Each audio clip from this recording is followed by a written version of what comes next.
வீட்டில் தெய்வ சக்தி நிலைத்திருக்க வேண்டுமா? இதை செய்யுங்கள்.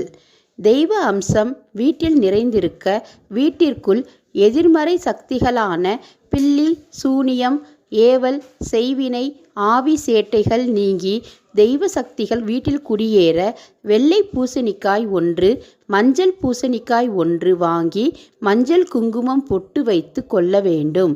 அதில் வெள்ளை பூசணிக்காயை உங்களுடைய வீட்டின் வடகிழக்கு மூலையில் ஏதாவது ஒரு இடத்தில் வைத்துவிட வேண்டும்.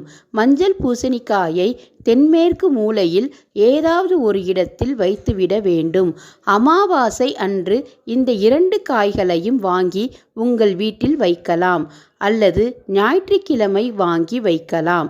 நீங்கள் வைத்த நாட்களில் இருந்து 30 நாட்கள் உங்களுடைய வீட்டில் வைத்திருந்த பிறகு 30 நாட்கள் கழித்து அந்த காய்களை எடுத்து யாருடைய கண்களுக்கும் தெரியாமல் ஒரு பையில் வைத்து காட்டுப்பகுதிக்கு சென்று போட்டுவிட வேண்டும்.